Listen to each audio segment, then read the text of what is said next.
The snow under my boots squealed like dry salt as I crossed the churchyard wall, and the cold bit through my gloves to the bone. Ahead, in the moonwash, the prince climbed the slate roof as neatly as a man upon a ladder, then passed over the ridge and down the far side, each mark a single cloven hoof, sharp-edged, unfaltering, and vanishing at the gutter. Men had asked me, years after, to recount Devon without embellishment. If this relation held you, I asked you to like the video, subscribe to the channel, and comment below. It began 3 weeks earlier, on the 8th of February 1855. I had travelled down from London by the Great Western Line and reached Exeter on the evening of the 7th, with my survey case, brass compass, and a 10-foot chain for measuring. Snow had begun after dusk and lay in soft ridges along the high street. In the yard of the White Hart, I found my companions. Sergeant Prowse of the County Constabulary, broad as a barn door. Mr. Edwin Cottrell, a young naturalist with ink already on his fingers, and the Reverend William Morshead of Topsham, who had consented to guide us among his parishes. We ate cold beef by the kitchen fire and shared a pipe of shag. Prowse spoke of a son aboard a frigate, Cottrell of a sister in Bath. I spoke of my wife Eleanor and how I had promised to return before Lent. We had come to quiet talk of otters and tramps, not of devils. Near midnight, while the inn settled, a sound carried through the court, thin as a whistle and yet too measured for wind. 3 notes repeated, and then a pause, as if some unseen hand had tried a tune and thought better of it. Prowse listened, frowned, and said, "Railway boy." Morshead smiled without mirth and drew his coat closer. In the morning, the air stood so still that our breath hung like smoke over the cobbles. From the cathedral close came no bell, and even the rooks kept their counsel. At breakfast, I purchased a sheet of foolscap, for I had intended a report on weather and marks. I did not know what would be written upon it. Reverend Morshead hired a pony trap after breakfast, and we drove down to Topsham with a grey light spreading over the Exe. The hedgerows carried their white burden as if plastered. Near Countess Ware, the snow lay unbroken, save for one line of marks that began beside the road and went on without wavering, straight as a chain line. Each print showed 2 points like a small cloven hoof, near 4 inches from tip to heel. We pressed deep, as if the maker had been heavier than its size allowed. The intervals ran 8 inches, then 9, never quite regular, yet always in a single file. I laid my chain beside them and wrote the measure down because I still believed in honest causes. Prowse scoffed. He kept to the track. At a cottage in Limstone, the marks mounted the garden wall, stepped along its coping stones, and descended on the far side without a slip. A woman stood at her door with a broom and swore it had passed her pigsty, and God help her, across her thatch. Cottrell went to his knees, touched the edges with his glove, and found them sharp, not melted. Prowse laughed once and spoke of a donkey with a split shoe, but his mirth failed when the prince reached the river meadow and ended at the water, with no return. Across the Exe, on the opposite bank, and the same line began again, as if leaped. No ice broke, and no reeds had been disturbed. By noon, the tale had outrun us. A carrier in Exeter had told Morshead of hoof marks at Exmouth, and a coachman swore they had run past Dawlish Warren as though the sea itself had not barred them. We hired 2 horses at Topsham and followed rumours along the coast road, stopping where drifts still held the impress. In a field near Starcross, a line crossed a stack of faggots, each step neatly placed upon rounded sticks, then continued on the snow beyond. No creature I knew could have done it without scattering the pile. Cottrell suggested a great bird, or some contrivance dragged by pranksters, and he sketched upon my foolscap until the paper tore. His pencil snapped twice. Toward evening, a fog rose from the estuary in one straight wall, as if cut with shears. We walked into it, and the air turned colder, as though we had crossed a threshold. Within that whiteness, I heard again the three-note whistle, only nearer, and answered by a cluck like a hen in a coop. There were no fowls in that meadow. Prowse called, "Who goes there?" but his voice fell flat and died. When we came out, the prince lay before us, undisturbed, and the sheep huddled by the hedge staring aside. Not one of them bleated while we passed. I noticed, too, that our own talk grew scant, because the silence seemed to listen. The brook made none. We lodged that night at the King William near Teignmouth, and I set my instruments on the table beside the candle. Compass, chain, pocket telescope, and a watch that had never failed me. The landlord, anxious for custom, joked of French smugglers, yet he kept a Bible open by the till. Near 2 a.m, the watch stopped with a small click, though it had been newly wound. At the same instant, the compass needle swung hard to the east and quivered as if alive.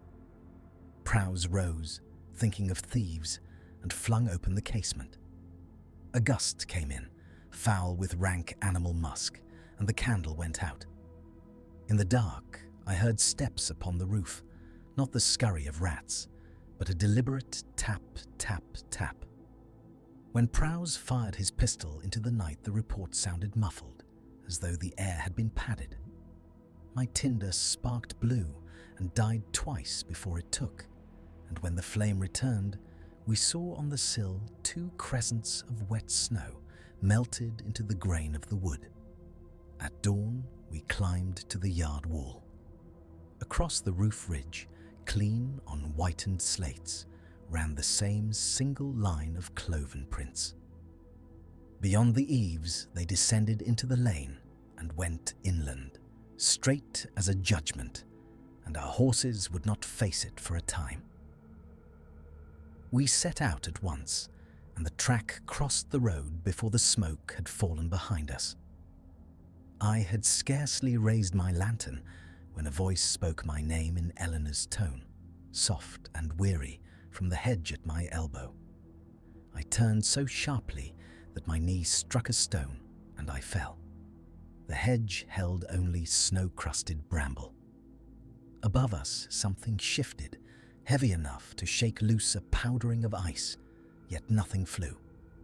The lantern flames sank low as if starved, then sprang up with a hiss.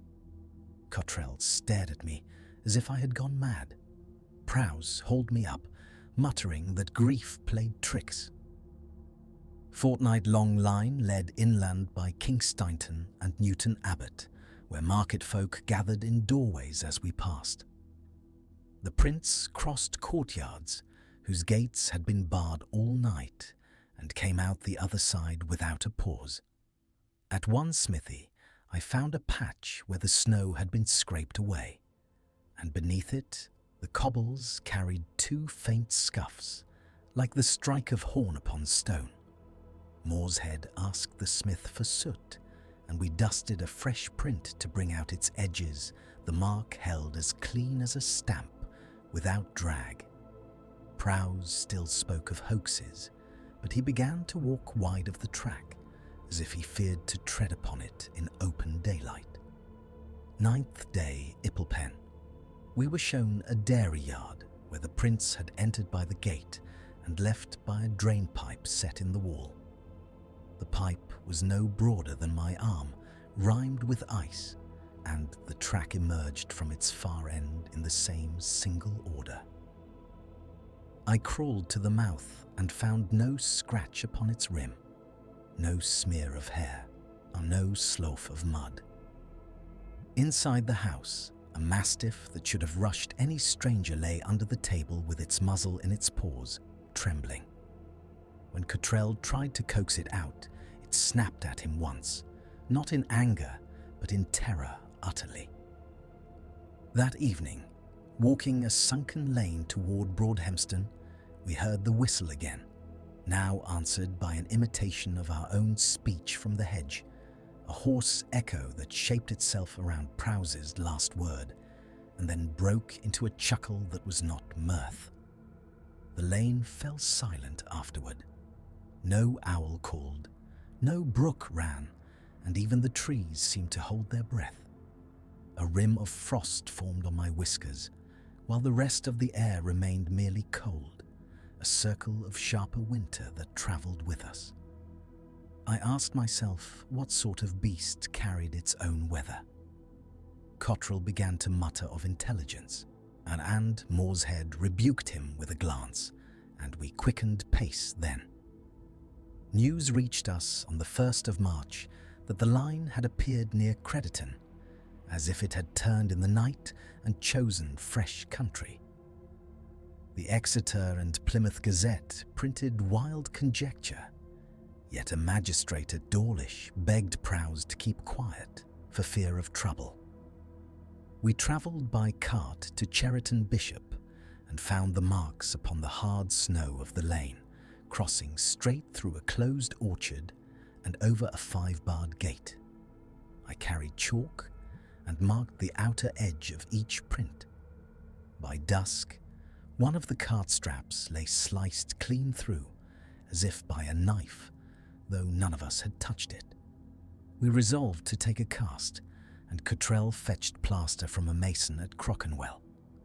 We mixed it in a pail and poured it into 3 prints, but the snow beneath each mark hardened at once, now as if the earth had drawn the warmth from our hands. The plaster set in lumps and cracked when we lifted it. After supper in the parsonage, we set a watch, 4 men with a bull's-eye lantern, a fowling piece, and Prowse's pistol. The village dogs would not leave their hearths. The night drew, and a smell rose from the hedges, sour and animal. Near midnight, the whistles sounded from the church tower, then from the yew behind us, then from the road ahead. 21st night, we held watch until the last light died. The snow lay smooth within the churchyard, and the headstones stood like teeth. When the whistle sounded a 4th time, it came from above, not from any tree or lane, but from the very roof. Morshead lifted the lantern beam, and we saw upon the porch a new print where none had been a minute before. Prowse swore under his breath and stepped forward, his pistol half raised. Cottrell clutched my sleeve so hard his nails cut through cloth. We went to the wall, and the cold seemed to tighten, as if the night itself had drawn a cord taut. I crossed the churchyard wall and felt the snow squeal like dry salt beneath my boots. In the moonwash, the prince climbed the slate as neatly as a man upon a ladder, passed over the ridge, and vanished at the gutter. Morshead steadied the lantern, and its light seemed to thin. Upon the far slope of the nave, a shape showed itself for 2 breaths, a shoulder and a bent limb, ending in something dark and cloven. From beside my left ear came my own voice, softly spoken, "Do not." Prowse fired at once. The ball struck sparks from stone, and the echo returned thin, as if from a great distance. The roof lay empty, yet the musk came again, warm and close, and the lantern wick guttered. We ran round the church, slipping on the ream, and found no slide in the snow, no leap mark, no broken slate. At the lane, the track began again beyond the wall, single and exact, moving north as if it had passed through air. At dawn, Cottrell could not hold his pen, and Prowse kept wiping his palms upon his coat. Before nightfall, we quitted the parish, and every horse shied at shadows in the hedges. Morshead followed with prayer on his lips. We returned to Exeter by stages, sleeping in barns rather than inns, because none of us wished to wake to tapping on the tiles. On the second night, Prowse woke shouting, and I found him standing in the doorway with his pistol aimed at a drifted yard, certain that something had stood there. In Exeter, the snow began to melt, yet the streets felt colder for the thaw. Morshead went to his bishop and came back grey. I sent my measurements and a plain relation to a London paper, and Prowse wrote to his superintendent. When the western train carried me east, the fields slid past in strips, and I watched every hedge for a line that moved without haste. London received our notes politely. At the Home Office, a clerk smiled, tapped my foolscap with a ruler, and spoke of boys with wooden stamps and of hares with frost upon their feet.